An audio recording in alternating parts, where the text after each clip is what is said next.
आइए दोस्तों, सबसे पहले आप सभी को तबरेज क्लासेज में बहुत बहुत बधाई है। सबसे पहले मैं आप लोग बताना चाहता हूं कि यह वीडियो थोड़ी लंबी हो सकती है क्योंकि क्लास 10th के ऑल फार्मूला इसमें रखे गए हैं और आप लोग टाइम को बर्बाद ना करने के लिए पहले से लिखे गए हैं ताकि आप लोग ज़्यादा समय ना इन्वेस्ट हो, बर्बाद ना हो। इसलिए आप सभी को मैं ज़्यादा बात ना करते हुए मैं चलता हूँ डायरेक्ट क्वेश्चन की तरफ। सबसे पहले दोस्तों, जैसे कि होता है कि भाज्य बराबर क्या होता है दोस्तों, तो भाज्य बराबर जो होता है भाजक गुना भागफल प्लस शेषफल होता है। यहाँ दूसरा फॉर्मूला जो है ए बराबर बी क्यू प्लस आर, यानी कि बी जो है भाजक को इंडिकेट करता है और क्यू जो होता है भागफल का इंडिकेट करता है और आर जो होता है शेषफल का इंडिकेट करता है। उसके बाद में आता है पहली संख्या गुना दूसरी संख्या बराबर क्या होता है, तो पहली संख्या गुना दूसरी संख्या बराबर होता है HCF इंटू LCM का।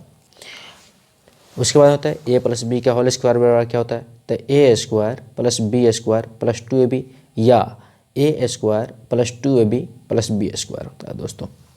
उसी प्रकार से ए प्लस बी का होल क्यूब बराबर क्या होता है दोस्तों, तो ए प्लस बी का होल क्यूब बराबर होता है A cube plus B cube plus 3ab into A plus B होता है दोस्तों।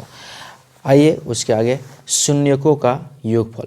दोस्तों शून्यकों को योगफल को यहाँ पे मैं ब्रैकेट में लिख रहा हूँ, शून्यकों को योगफल को अल्फा प्लस बीटा भी कहता है, यानी कि अल्फा प्लस बीटा या शून्यकों का योगफल बराबर होता है -b/a का।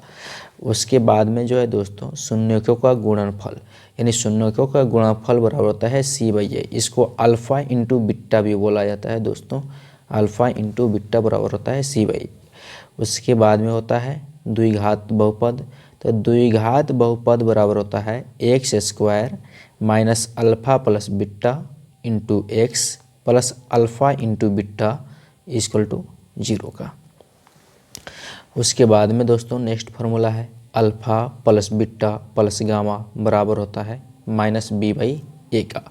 उसके बाद में है alpha into beta plus beta into gamma plus gamma into alpha equal to होता है c/a का।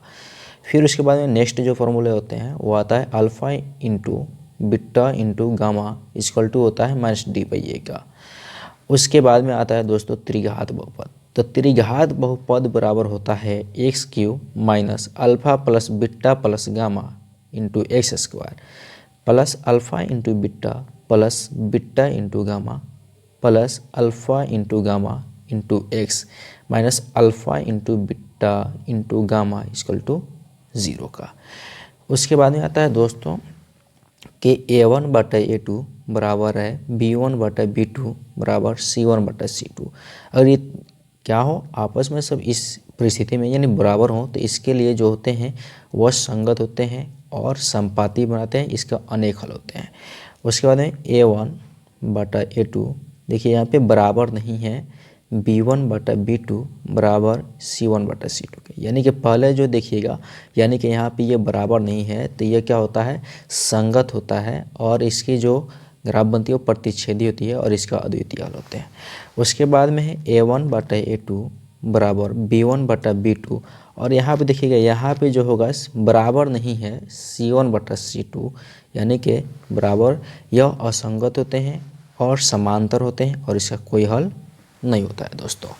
उसके बाद में आप देखेंगे हमको लिखना है वज्र गुणा खंडन विधि से निकालने के लिए, तो वह होता है x बराबर b1c2 माइनस b2c1 बटा a1 into b2 minus a2 into b2। फिर y बराबर जो होता है वह c1a2 माइनस c2a1 बटा a1 b2 minus a2 b1।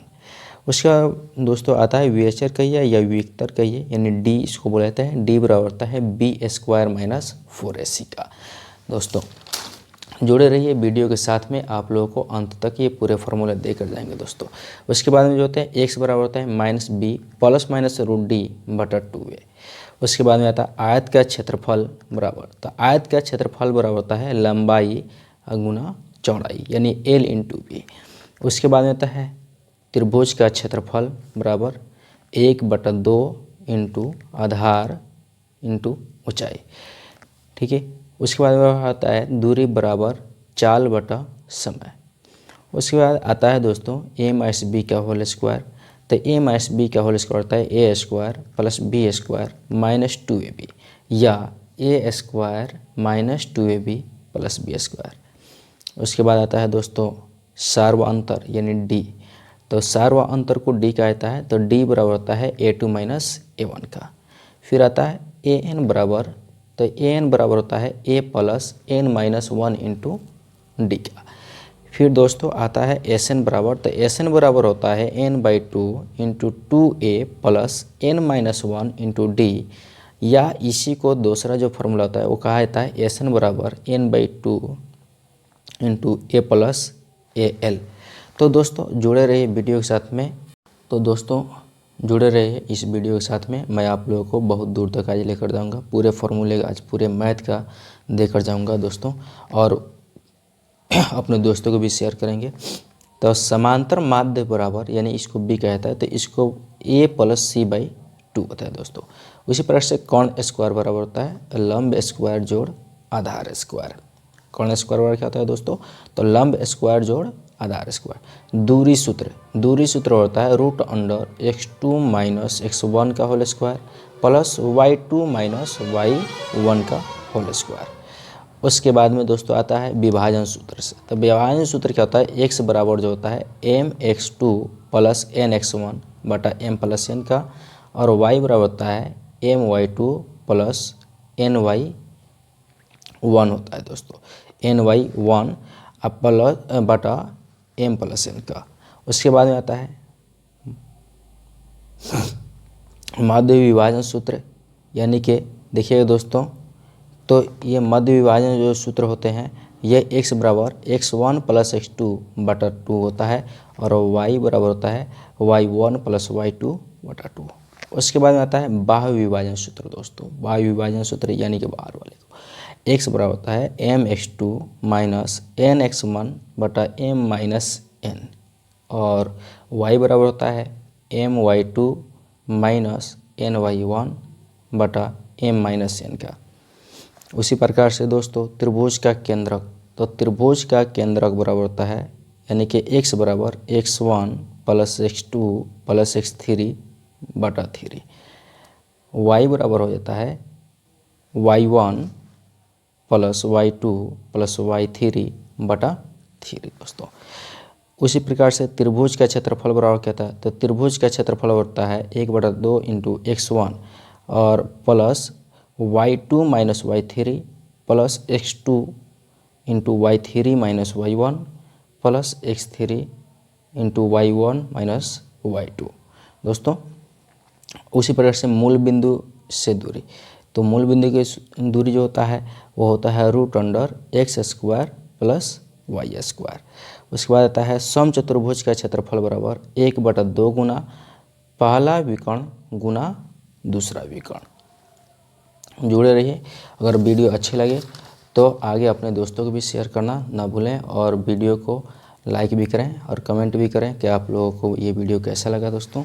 उसके बाद आता है पी बी एवं एच के आधार पर जो होता है फॉर्मूले जो बताए जाते हैं। साइन थीटा बराबर होता है p/h, और उसी का उल्टा जो होता है कोसेक थीटा, तो कोसेक थीटा बराबर होता है h/p का।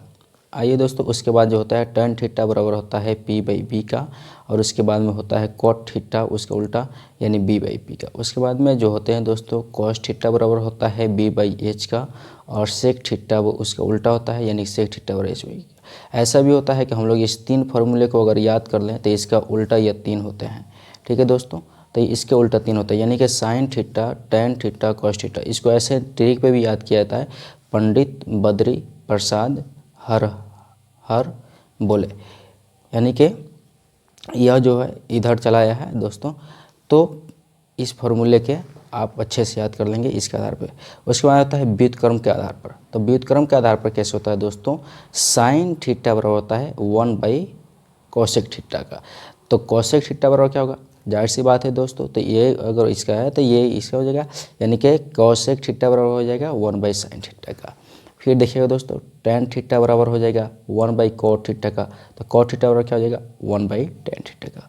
फिर cos थीटा बराबर हो जाएगा 1/sec थीटा का, तो sec थीटा बराबर क्या हो जाएगा 1/cos थीटा का। अब वर्ग के आधार पर दोस्तों कैसे होता है, तो वर्ग के आधार पर देखिएगा तो sin square theta plus cos square theta बराबर 1 का, तो sin स्क्वायर थीटा बराबर, तो इधर यह जब वैल्यू प्लस में तो इधर किस में बदल जाएगा माइनस में, तो sin स्क्वायर थीटा बराबर 1 माइनस कॉस स्क्वायर थीटा का। तो sin थीटा बराबर क्या होगा, तो यहाँ से स्क्वायर हटेगा तो इधर क्या हो जाएगा दोस्तों रूट चढ़ेगा, यानी कि तो sin थीटा बराबर हो जाएगा √1 माइनस कॉस स्क्वायर थीटा का। उसी प्रकार से दोस्तों दूसरा formula sec square theta minus tan square theta बराबर 1 का, तो सेक स्क्वायर थीटा बराबर, तो सेक स्क्वायर थीटा बराबर, तो इधर वैल्यू जो है माइनस में, इधर किससे बदल जाएगा प्लस में, यानी कि सेक स्क्वायर थीटा बराबर हो जाएगा 1 प्लस tan स्क्वायर थीटा का। फिर दोस्तों देखिएगा तो सेक थीटा बराबर, तो यहाँ यानी कि स्क्वायर हटा, स्क्वायर जब हटेगा तो इधर क्या हो जाएगा रूट लगेगा, यानी कि सेक थीटा बराबर हो जाएगा √1 प्लस tan स्क्वायर थीटा का।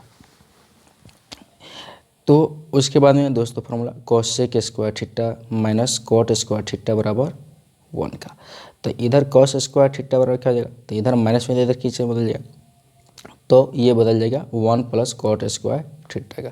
फिर cos सेक थीटा बराबर क्या हो जाएगा, तो इधर से स्क्वायर हटा, तो यानी कि इधर क्या हो जाएगा रूट में आ जाएगा, यानी कि 1 प्लस cot स्क्वायर थीटा का। अब ये दोस्तों पूरा कोण के आधार पर हम लोग देखते हैं, तो sin 90 minus theta equal to cos theta, तो cos 90 minus theta equal to क्या हो जाएगा साइन थीटा का। उसी प्रकार से tan 90 minus theta equal to cot theta, तो इसका उल्टा हो जाएगा cot 90 minus theta equal to tan theta. फिर cos 90 minus theta equal to sec theta, तो sec into 90 minus theta equal to cos theta का हो जाता है दोस्तों। अब देखिए सारणी जो होते हैं, ये सारणी के आधार पर जो है अनुपात, तो यह है 0 डिग्री है, 30 डिग्री, 45 डिग्री, 60 डिग्री और 90 डिग्री है। तो यहाँ पे देखिए दोस्तों साइन थीटा, यानी कि साइन 0 डिग्री होता है, 37 डिग्री 1/2 होता है, साइन 45 डिग्री बराबर 1/√2 होता है, साइन 60 डिग्री बराबर √3/2 होता है, और साइन 90 यानी 90 डिग्री बराबर 1 का होता है। सेम इसी का उल्टा साइन का उल्टा कॉस होता है, यानी कि कॉस जो 90 का वैल्यू है इधर की तरफ आ जाएगा, यानी कॉस 0 डिग्री बराबर 1 का। अब जो यहाँ 60 डिग्री जो वैल्यू था वो यहाँ आ जाएगा, यानी कॉस 30 डिग्री सामने, यानी कॉस 30 डिग्री √3/2 का। फिर उसी प्रकार से ये तो फेस सामने है, ये सामने इसलिए इसका कॉस 45 डिग्री बराबर भी 1/√2 ही होगा। अब कॉस 60 डिग्री बराबर 1/2 और कॉस 90 डिग्री बराबर 0 का। उसके बाद कॉसेक 0 डिग्री बराबर इसको बोलते हैं इन्फिनिटी, यानी कि अपरिभाषित, ठीक है। तो कॉस 30 डिग्री का √2 होता है दोस्तों। कॉसेक 45 डिग्री का जो होता है वह जो होता है √2 होता है। कॉस 60 डिग्री जो होता है वह √2/√3 होता है, और कॉसेक 90 डिग्री बराबर जो होता है वह 1 के बराबर होता है दोस्तों। उसी का उल्टा यह होता है सेक थीटा होता है, यानी कि सेक 0 डिग्री बराबर 1 का, सेक 30 डिग्री बराबर हो जाएगा 2/√3 का, सेक 45 डिग्री का √2 होगा, और सेक 60 डिग्री का 2 हो जाएगा, और सेक 90 डिग्री का यानी कि 90 डिग्री का इन्फिनिटी हो जाएगा दोस्तों। फिर लेते हैं tan थीटा, यानी कि 0 डिग्री और 0, tan 30 डिग्री बराबर 1/√3 और tan 45 1, tan 60 डिग्री √3 और साइन tan 90 डिग्री यानी कि इन्फिनिटी होता है दोस्तों। अब उसका उल्टा यह जो होता है tan का उल्टा cot होता है, cot 0 डिग्री इन्फिनिटी, और cot 30 डिग्री और √3, cot 45 degree 1, cot 60 degree 1/√3, cot 90 degree 0 दोस्तों। जहाँ पे h को कर्ण कहा जाता है और p यानी कि लंब को कहा जाता है परपेंडिकुलर, यानी b यानी बेस यानी कि आधार को कहा जाता है दोस्तों। उसके बाद में आता है दोस्तों tan थीटा। तो tan थीटा बराबर होता है साइन थीटा बटा cos थीटा का, और cot थीटा बराबर होता है cos थीटा बटा साइन थीटा। इस तरीके से आपको और भी सारे निकलने में। अब आता है दोस्तों जो महत्वपूर्ण फार्मूला है, सिर्फ मैं उसी के बारे में बात करूंगा, बाकी जो आपके चैप्टर से है या एग्ज़ाम में पूछे जाते हैं उसी से रिलेटेड मैं सारी बात करूँगा। ये सारे फार्मूले ये पूछे जाते हैं एग्ज़ामों में, इसकी फार्मूला के अनुसार ही हम लोग मैथ को सॉल्व कर पाते हैं, इसलिए बहुत इंपॉर्टेंट है दोस्तों, इसलिए लास्ट तक बना रहेंगे वीडियो में। तो चाप की लंबाई बराबर होता है θ/360 इंटू 2πr। त्रिज्य खंड का क्षेत्रफल बराबर होता है θ/360 πr²। दीर्घ त्रिज्य खंड का क्षेत्रफल बराबर होता है 360 डिग्री बटा 360 degree, 360 degree minus θ/360 into πr² दोस्तों। उसी प्रकार से वृत्त खंड का क्षेत्रफल बराबर होता है θ/360 into πr² minus 1/2 r² sin θ। उसके बाद जो होता है दीर्घ वृत्त खंड का क्षेत्रफल बराबर πr² minus θ/360 πr² minus 1/2 r² sin θ। उसके बाद में दोस्तों आता है चतुर्थांश का क्षेत्रफल। तो चतुर्थांश का क्षेत्रफल जो होता है वह 1/4 πr²। चतुर्थांश का क्षेत्रफल हो रहा 1/4 πr²। उसके बाद जो है वृत्त का व्यास बराबर 2r होता है। वृत्त का व्यास क्या होता है 2r, जहाँ r जो होता है वो त्रिज्या यानी कि रेडियस होता है। वृत्त की परिधि बराबर होता है 2πr। हम लोग पाई का वैल्यू जानते हैं, या तो 22/7 रखते हैं, या जो वैल्यू दिया होता है वो रखते हैं, या 3.14 होता है दोस्तों। तो वृत्त का क्षेत्रफल बराबर होता है πr²। वृत्त का क्षेत्रफल बराबर πr²। वृत्त का वलय का क्षेत्रफल बराबर होता है pi into r² minus r²। अर्धवृत्त का क्षेत्रफल बराबर होता है 1/2 πr²। अर्धवृत्त की परिधि बराबर होता है πr + 2r। उसी प्रकार से वर्ग का क्षेत्रफल बराबर होता है भुजा²। वर्ग का क्षेत्रफल बराबर क्या होता है भुजा², ठीक है ना। वर्ग का विकर्ण बराबर होता है √2 इंटू भुजा, √2 इंटू भुजा। समबाहु त्रिभुज का क्षेत्रफल बराबर होता है √3/4 भुजा²। यानी समबाहु जिसके तीनों भुजा आपस में बराबर होती है उसे समबाहु त्रिभुज कहा जाता है। तो जिसके तीनों भुजा आपस में बराबर होगी तो उसे हम लोग क्या बोलेंगे, उसका फॉर्मूला क्या होता है √3/4 भुजा²। उसके बाद में है घन का कुल पृष्ठीय क्षेत्रफल बराबर 6a²। क्या होता है दोस्तों 6a²। घन का वक्र पृष्ठीय क्षेत्रफल बराबर होता है 4a² का। घन का वक्र पृष्ठीय क्षेत्रफल, तो वक्र पृष्ठीय क्षेत्रफल क्या होता है दोस्तों 4a²। घन का आयतन बराबर होता है a³। घन का आयतन बराबर क्या होता है a³। घन का विकर्ण बराबर होता है √3a। क्या होता है दोस्तों √3a। घन का विकर्ण बराबर होता है √3a। अब देखिए घनाभ का कुल पृष्ठीय क्षेत्रफल बराबर 2 इंटू LB + BH + HL, या इसको बहुत सारे लोग LH भी कहते हैं दोस्तों। घनाभ का वक्र पृष्ठीय क्षेत्रफल बराबर होता है 2 into L + B into H। घनाभ का क्या है वक्र पृष्ठीय क्षेत्रफल जो होता है वो 2 into L + B into H। घनाभ का आयतन बराबर L into B into H होता है दोस्तों। घनाभ का विकर्ण बराबर √L² जोड़ B² जोड़ H² होता है दोस्तों। तो जुड़े रहिए हमारे साथ, आपको बहुत ही मज़ा आएगा। जो आप एग्ज़ाम देने जाएंगे या कभी भी किसी भी 10th क्लास मैथ वगैरह बनाने जा रहे हैं तो उसमें आपको बहुत ज़्यादा ये फार्मूले के इस्तेमाल किए हैं। ये फार्मूला उसी से बनाया गया है, इसलिए इसको देखें। तो बेलन का कुल पृष्ठीय क्षेत्रफल, तो बेलन का कुल पृष्ठीय क्षेत्रफल जो होता है वो 2πr इंटू H + r होता है दोस्तों। बेलन का वक्र पृष्ठीय क्षेत्रफल बराबर 2πrh। बेलन का वक्र पृष्ठीय क्षेत्रफल बराबर 2πrh। बेलन का आयतन बराबर πr²h। बेलन का आयतन बराबर जो होता है वो πr²h। वलय का आयतन बराबर होता है pi into r² minus r²। शंकु का कुल पृष्ठीय क्षेत्रफल बराबर होता है πr इंटू L + r। शंकु का वक्र पृष्ठीय क्षेत्रफल बराबर होता है πrl। क्या होता है दोस्तों πrl। शंकु का वक्र पृष्ठीय क्षेत्रफल πrl। शंकु का आयतन बराबर 1/3 πr²h। शंकु का तिर्यक ऊंचाई, या इसको तिरछी ऊंचाई भी कहता है, तो शंकु का तिर्यक ऊंचाई बराबर होता है रूट अंडर एच स्क्वायर जोड़ आर स्क्वायर। गोला का आयतन बराबर होता है, गोला का आयतन बराबर 4/3 पाई आर स्क्वायर, यानी 4/3 पाई आर स्क्वायर। गोला का कुल पृष्ठीय क्षेत्रफल बराबर 4 पाई आर स्क्वायर। गोला का वक्र पृष्ठीय क्षेत्रफल बराबर 2 पाई आर स्क्वायर। गोला का वक्र पृष्ठीय क्षेत्रफल बराबर होता है 2 पाई आर स्क्वायर। उसी प्रकार से वृत्तीय आधार का क्षेत्रफल, वृत्त का कहिए या वृत्त कहिए तो दोनों पूछे जा सकते हैं। तो वृत्तीय आधार का क्षेत्रफल बराबर पाई आर स्क्वायर। अर्धगोला का कुल पृष्ठीय क्षेत्रफल, अर्धगोला का कुल पृष्ठीय क्षेत्रफल 3 पाई आर स्क्वायर होता है दोस्तों। अर्धगोला का वक्र पृष्ठीय दोस्तों, अर्धगोला का वक्र पृष्ठीय क्षेत्रफल होता है 2 पाई आर स्क्वायर।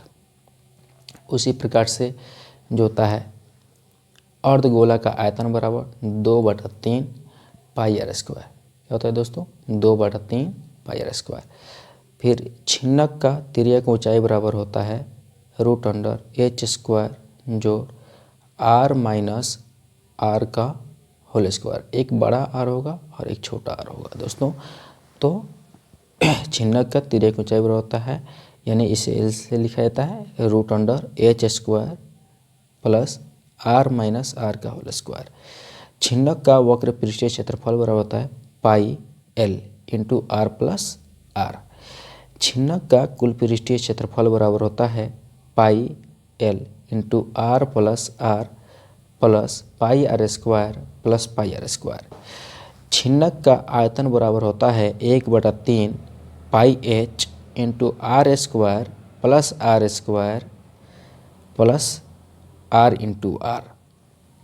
परिसर बराबर होता है उच्चतम सीमा माइनस न्यूनतम सीमा, यानी कि जो होता है, जो सबसे बड़ा वैल्यू होता है उसमें से हम लोग सबसे कम वाले घटा लेते हैं तो हमारा परिसर निकल जाता है दोस्तों।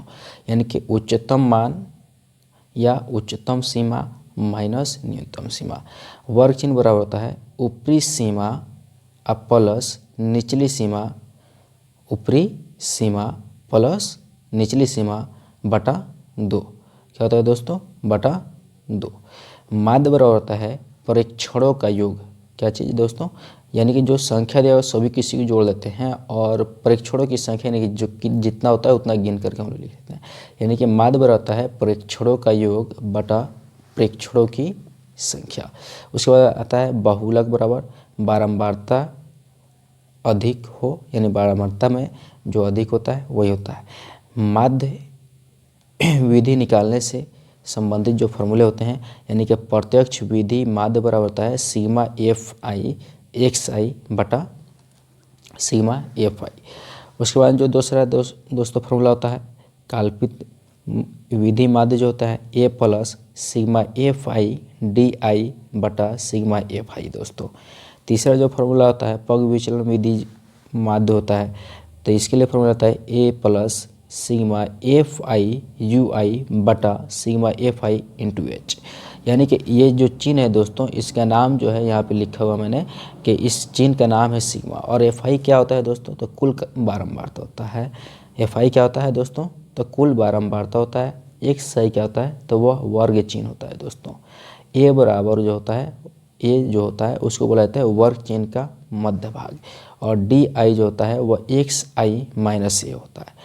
उसी प्रकार से यहाँ पे जो दूसरा फॉर्मूला है यू आई, तो यू आई कैसे निकलता है दोस्तों? तो एक्स आई माइनस ए बटा एच होता है, और एच जो होता है वह वर्ग माप होता है दोस्तों। वह क्या होता है? वर्ग माप होता है दोस्तों। आइए उसके बाद में हम लोग देखते हैं माध्यक के लिए क्या लगते हैं। तो अवर्गीकृत यानी जिसके वर्गीकृत न हो सके, तो अवर्गीकृत आंकड़ों के लिए तो माध्यक बराबर होता है n+1। ये कब लगता है? जब n जो होता है विषम संख्या होता है, तो हम लोग लगाते हैं n+1/2। माध्यक बराबर होता है n/2 प्लस n/2 प्लस 1 वे भाग, और भाग 2 से करते हैं। जब यह क्या लगता है? जब यह सम संख्या यानी कि n जो होता है वो सम संख्या में हो। उसके बाद देखिए वर्गीकृत यानी कि जो वर्गीकृत किया जा सके आंकड़ों के लिए, ये क्या होता है दोस्तों? तो माध्यक बराबर होता है l plus n/2 minus C F बटा एफ आई इंटू एच। जहाँ एल जो होता है वो माध्य की निम्न सीमा होती है और एन जो होता है बारंबारताओं का योग होता है। और सी एफ क्या होता है दोस्तों, तो सी एफ जो होता है माध्यक वर्ग की ठीक पहले की संचयी बारंबारता होता है और एफ आई जो होता है वो माध्यक वर्ग की बारंबारता होता है दोस्तों। तो ये समझ आ गया होगा कि एन कौन होता है और एल कौन होता है दोस्तों, और सी एफ कौन होता है और एफ वन कौन होता है दोस्तों। अब आइए बहुलक के लिए और एकीकृत के लिए क्या हम लोग लगाते हैं, तो बहुलक बराबर होता है जिसकी बारंबारता अधिक हो, जिसकी बारंबारता अधिक हो। उसके बाद होता है, अब जहाँ पे वर्गीकृत, ये गलती से लिखा है दोस्तों, वर्गीकृत के लिए तो बहुलक बराबर जो होता है L plus F one minus F zero बटा 2f1 minus F0 minus F2 into H. देखिए एल क्या होता है, जहाँ एल जो होता है बहुलक वर्ग की निम्न सीमा होता है दोस्तों, बहुलक वर्ग की निम्न सीमा। उसके बाद F1 कौन होता है, तो बहुलक वर्ग की बारंबारता होता है दोस्तों। F0 जो होता है बहुलक वर्ग की ठीक पहले की बारंबारता होती है। कौन होती है, F0 कौन होता है, बहुलक वर्ग की ठीक पहले की बारंबारता होता है। फिर F2 जो होता है बहुलक वर्ग की ठीक बाद की जो बारंबारता है वह होता है। उसके बाद एच जो होता है बता चुके हैं, वह वर्ग अंतराल होता है दोस्तों। उसके बाद आता है 3 गुना माध्यक, यानी 3 गुना माध्यक बराबर होता है बहुलक प्लस 2 गुना माध्य। उसके बाद में जो होता है दोस्तों माध्य माइनस बहुलक बराबर जो होता है वो 3 इंटू माध्य माइनस बहुलक होता है। मिलान चिन्ह वो होता है जो दोस्तों हम लोग क्या करते हैं, लिख करके उसको जो मिला करके ऐसे काट देते हैं, ऐसे जो उसी को हम लोग क्या कहते हैं, मिलान चिन्ह कहते हैं ये।